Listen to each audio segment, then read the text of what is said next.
샬롬, 애청자 여러분들, 성령에 대해서 알고 계신 게 있습니까? 아니면 성령을 받으신 경험이 있으십니까? 오늘 저는 이런 사람이 성령 받은 겁니다. 이런 사람이 성령 받은 겁니다. 사도행전 2장 12절과 13절 본문으로 말씀드리겠습니다. 애청자 여러분들, 이런 말 들어보셨죠? 성공하려면 먼저 좋은 습관을 가져야 한답니다. 학생은 공부하는 습관, 남을 칭찬하는 습관, 감사하는 습관 등이지요. 두 번째, 철저히 준비하는 사람이랍니다. 세 번째는 성실한 사람이 성공한답니다. 남이 보든지 안 보든지 최선을 다하는 사람입니다. 네 번째는 정도를 걷는 사람이랍니다. 다섯 번째, 어떠한 경우에도 포기하지 않는 사람이랍니다. 여섯 번째, 자신이 하는 일에 미쳐야 성공한답니다. 믿음 좋은 사람은 예수에게 미쳤다고 말합니다. 바울이 예수님을 만난 이후에 그의 삶 전체가 예수였습니다. 사도행전 26장에 가보면 성령 받은 사람, 바울을 향하여서 아그리빠 왕이 이렇게 말합니다. 얘가 미친 사람이구나. 학문이 미친 사람이구나. 이렇게 말했습니다. 성령 충만한 사람들의 모습은 불신자나 성령 받지 못한 사람이 볼 때는 미친 것 같이 보일 수가 있습니다. 아니, 세상은 이미 미쳐 있습니다. 돈에 미쳤지요. 명예에 미쳤지요. 권력에 미쳐 있습니다. 예수에게 미친 사람은 정상적으로 미친 사람이지요. 예수에게 미친 사람이 많을 때, 예수에 미친 지도자가 많을 때, 그 교회는 부흥하고 성장할 것입니다. 오늘 지도자들이 예수에게 미쳤으면 좋겠습니다. 부흥도 일어날 것입니다. 여러분들, 강단에서 설교할 때 목청이 크면 잘하는 겁니까? 생명 없는 메시지, 호구만 울리고 있을 뿐입니다. 영적인 힘, 영적이 있어야 영적 있는 생명 있는 설교가 심령을 살립니다. 이 강력한 영역은 성령을 통하여 주시는 능력입니다. 문제는 성령에 대하여 전혀 모르는 사람들이 있다는 겁니다. 이건 성령을 체험하지 못했기 때문입니다. 두 번째는 성령에 대하여 오해하는 일이 있습니다. 신비한 세계에 들어가는 것이다. 신이 직접 내린다. 이건 성령에 대한 오해인 것입니다. 문제는 자기는 이미 성령을 받았다고 말하는 사람들이 있습니다. 예수 믿으면 자연히 성령을 받아 예수를 구주로 인정하게 되었다는 거지요. 일리는 있습니다. 이걸 알아야 합니다. 나무는 속일 수 있어도 열매는 속일 수 없는 겁니다. 성령 받은 사람은 그의 삶 속에서 나타납니다. 세 번째, 성령에 대해서 지나치게 강조하는 사람이 있어요. 잠자다가 꿈을 꾸고도 성령 인도하심이라고 한다든가, 감정에 강점을 두면서 열정적이게 하고 아멘 소리 크게 하고 찬양을 열심히 부르면 성령 받은 사람이라고 말합니다. 그리고 지나치게 신비적으로 말하는 분도 계세요. 그게 성령 받은 것이라고 주장합니다. 신앙인은 성령에 대하여 바로 알고 성령 충만 받아야 하지요. 성령이 누구입니까? 무엇입니까? 성령은 하나님의 호흡입니다. 호흡이란 원문은 루하, 히브리 말로 루하이지요. 하나님께서 사람을 지을 때 흙으로 만드시고 코에 생기를 불어 넣었다고 했습니다. 생기가 뭡니까? 생기가 바로 누하입니다. 결과적으로 사람이 흙으로 만들어진 사람의 코에 생기를 불어넣으니까 그 사람이 바로 생명의 사람이 되었다고 했습니다. 창세기 2장 7절입니다. 예수를 믿어도 생명이 없으면 흙의 사람입니다. 즉 육에 속한 사람이라고 말하는 겁니다. 하나님의 호흡, 루하가 들어가야 생명의 사람, 즉 영적인 사람이 되는 겁니다. 왜 성령 받아야 하나 묻는다면 생명의 사람이, 즉 영적인 사람이 되기 위함인 것입니다. 두 번째, 성령은 하나님의 신입니다. 성령 받았다고 하는 건 하나님의 영이 내게 임했다는 겁니다. 세 번째, 성령을 보혜사라고 말하고 있습니다. 요한복음 14장 26절이죠. 보혜사, 이는 옆에서 돕는 분이란 뜻입니다. 죄인으로 법정에 선 사람에게 도움을 줄 수 있는 분은 누구입니까? 검사? 아니에요. 변호사지요. 성령은 항상 우리 곁에 서서 나를 도와주시는 분이란 말입니다. 나와 가장 가까운 곳에 계셔서 내 마음, 생각을 좋은 생각 갖도록 도우십니다. 네 번째, 성령은 인격적인 신이라고 하는 것입니다. 성령 받은 사람들은 인격적인 사람이 되는 겁니다. 오늘 교회는 성령에 대하여 오해하는 이들이 있습니다. 방언하고 예언하고 환상을 볼 수 있어야 성령 받은 사람이라고 말하기 때문에 혼동이 생긴 겁니다. 성령 받고 충만하면 밖으로 나타나지요. 그 나타남이 은사인 것입니다. 성령 충만하게 되면 밖으로 나타나는 은사예요. 은사가 인격적으로 나타납니다. 지정의로 나타난단 말이지요. 성령 임하고 충만하다고 해서 다 나타나는 건 아닐 수 있습니다. 그럼에도 성령 받은 이들은 그의 삶에서 나타납니다. 성령 받은 사람들 한결같이 이루었습니다.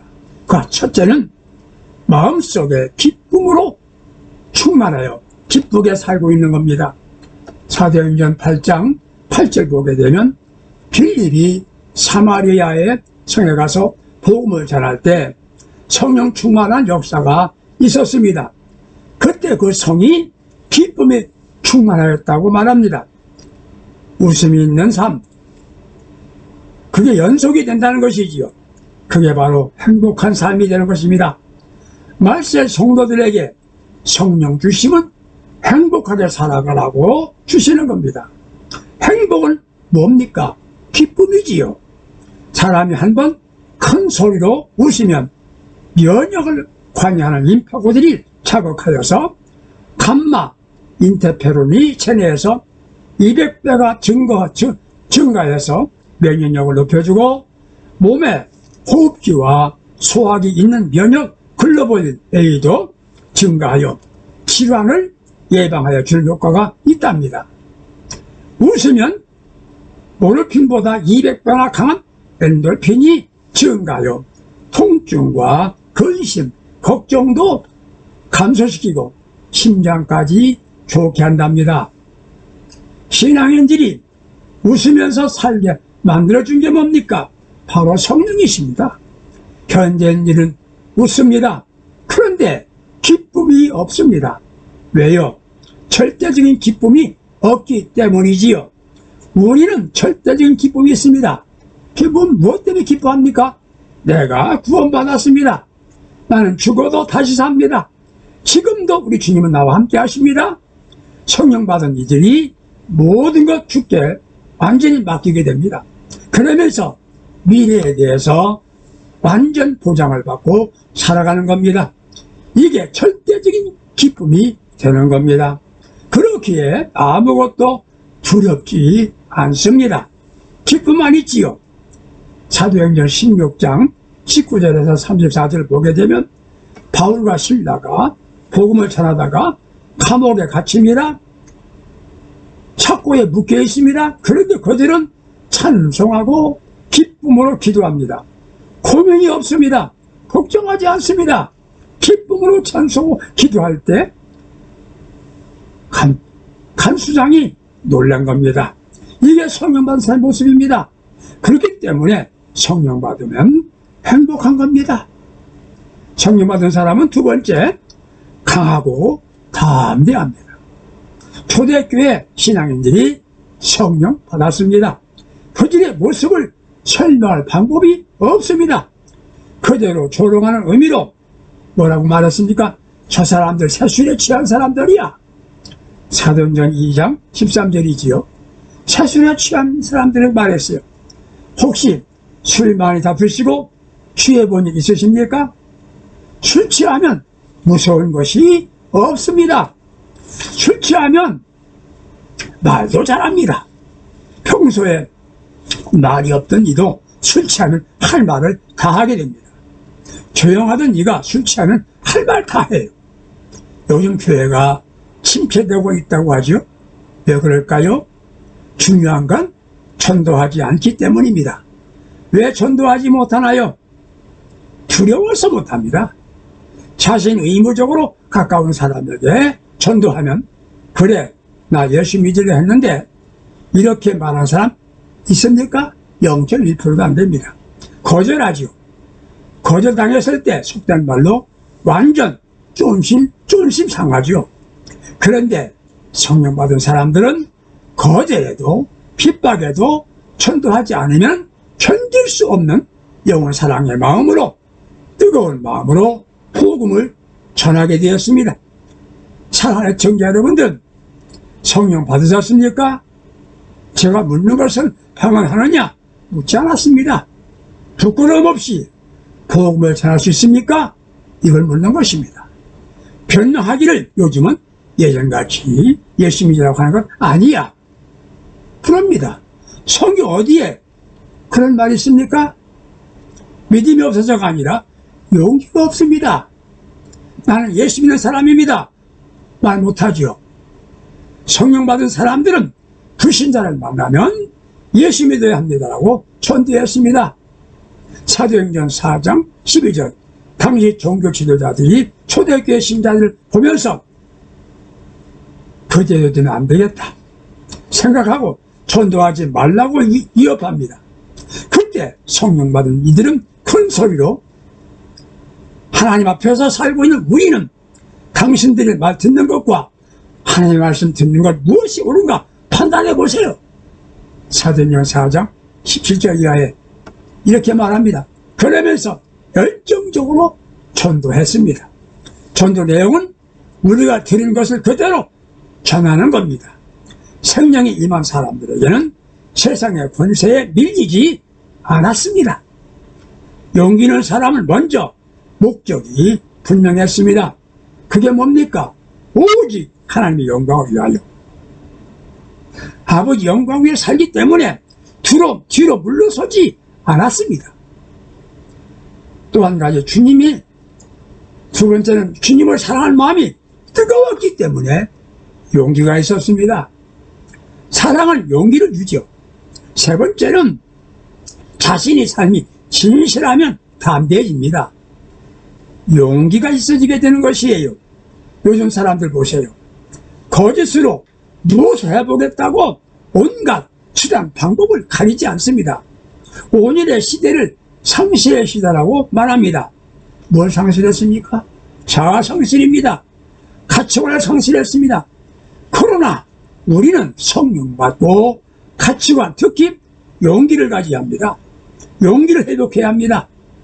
용기 있는 사람은 아무것도 없어도 주님만 바라보고 자신의 삶을 개척해 나갑니다. 안 된다고요? 실패해도 절대로 포기하지 않습니다. 그래서 부활하신 이 주 예수님을 이렇게 말합니다. 숨을 내쉬면서 성령을 받아라 그랬습니다. 사랑하는 청자 여러분들, 성령 받으시기를 축복해 드립니다. 세 번째, 성령 받은 사람들은 삶이 완전히 달라졌습니다. 달라지는 것이 뭡니까? 발전하려고 한다면 달라져야 합니다. 이전에는 발전할 수 없는 것이에요.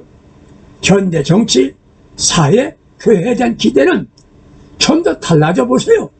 달라져 주세요라고 사람들은 요구하고 있는 것입니다. 변화는 후로 되는 것이 아니에요. 행복하기를 원한다면 변화되셔야 합니다. 교회가 세상에 희망을 줄 수 있으려면 무엇을 해야 하겠습니까? 교회 자체가 달라져야 합니다. 목회자가 달라져야 합니다. 신앙인들이, 자신들이 변화되어야 합니다. 먼저 생각이 달라져야 합니다. 생각은 자신을 움직이는 원동력이 되는 겁니다. 생각이 그대로 있는데 뭐가 달라지겠습니까?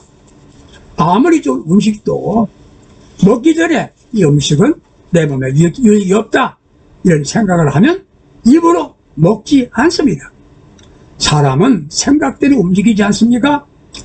모든 이들이 틀리다라고 생각하는데 자신만 맞다고 주장하면 많은 사람을 지도할 수 없어집니다. 생각이 바꾸면 삶이 바뀝니다. 삶이 달라지면 운명이 바뀝니다. 성령이 임하면 생각이 달라집니다. 부정적인 생각이 긍정적인 생각이 됩니다. 긍정적인 생각은 많은 사람들에게 가능성을 보게 합니다. 자신도 행복해집니다. 세계적인 부자인 빌 게이츠에게 인터뷰하는 가운데 이런 질문을 했답니다. 당신은 어떻게 뛰어난 두뇌 그리고 세계적인 부자가 될 수 있었습니까? 질문했더니 그의 답인즉 나는 머리가 좋은 것도 아닙니다.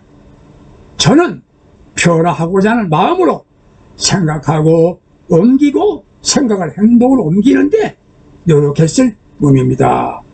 이렇게 말하더랍니다. 그렇습니다. 나 자신만 변화되면 가정이 달라집니다. 나 자신만 달라지면 교회가 달라집니다. 지금은 변화를 요구하고 있습니다. 힘으로 결심으로 되는 게 아닙니다. 성령 받으면 그들이 먼저 생각이 달라집니다. 비관적인 생각이 가능의 생각으로 바뀝니다. 나는 아무것도 할 수 없는 무능한 사람이다. 이런 생각이 나도 할 수 있어. 전능하신 하나님 아버지가 나와 함께 하시기 때문에 하면 된다. 이런 생각이 드는 겁니다. 그때부터 행복해지는 것이에요. 또 뭐가 달라집니까? 말이 달라집니다. 성령 받은 사람들은 방언하게 되었습니다. 방언이 했다는 게 무슨 말입니까? 언어가 달라졌다는 말이지요. 우리의 삶의 현장에서 말만 달라져도 세상이 달라집니다. 주변이나 언어를 봐도 비판적입니다. 그리고 매우 부정적입니다. 말을 시작하면서부터 긍정적으로 하게 돼야 됩니다. 비판보다도 덕담을 해야 합니다. 덕담하면 약이 되고 악담하면 독이 되어 돌아온답니다. 덕담은 복이 되고 우정을 다지고 양약이 된답니다. 비판하는 말보다 먼저 칭찬하는 말을 해야 됩니다. 사람을 만나면 그에게 무엇을 칭찬해 줄까 생각하면서 말을 시작하면 그 사람과 관계가 매우 좋아질 것입니다. 칭찬과 격려는 3톤이 넘는 돌고래가 춤을 추게 한다는 말 들어보셨을 것입니다. 미국의 벤자민 프랭클린이라는 사람이 이렇게 말했습니다. 성공의 비결은 험담하지 않고 상대방의 장점을 드러내는 데 있다고 말했답니다. 이게 억지로 되는 게 아닙니다. 성령 받으면 방언하게 됩니다. 방언이 뭡니까? 언어의 변화입니다. 우리들이 사용하던 부비화저가 아닌 부정적인 말, 비난하는 말, 화내는 말, 저주하는 말이 아니라 사고비잘기, 사랑하고 고마워, 미안해, 잘했어, 기도해 줄게, 성령 받았나? 이렇게 말하는 걸 말로 바꿔진다는 것이에요. 말만 달라지면 여러분들 삶이 달라집니다. 방언하시는 건 누구입니까? 성령 받은 사람이 방언했습니다. 사랑하는 성도 여러분들, 우리 방언합시다. 성령 받고 언어만 달라져도 내가 있는 곳이 천국이 됩니다. 자신과 모두 행복하게 만듭니다. 성령 받읍시다. 셋째, 가치관이 달라집니다. 가치관. 성령 받지 못한 이들의 가치관은 무엇입니까? 내가 잘 사는 것, 내가 대접받는 것, 명예 없는 것, 내가 존경받는 것. 거룩함을 말하는 성직자들은 오직 하나님 영광을 위하여 라고 말하는데 실제 그렇습니까? 주님이 지고 오라는 십자가는 어디에 있습니까? 나만 편하면 된다고 생각하지 않습니까? 성령 받은 이들은 오직 주님의 뜻대로 하나님의 영광을 위하여 목숨을 걸었습니다. 가치관이 달라지면 연설이나 설교를 통한 설득이 아닙니다. 성령 받으니까 세상이 아닌 하늘의 소망을 두게 됩니다.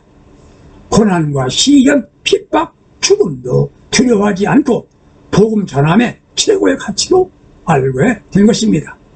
가르친다고 되던가요? 듣지 않습니다. 자신의 귀에 들리지 않죠.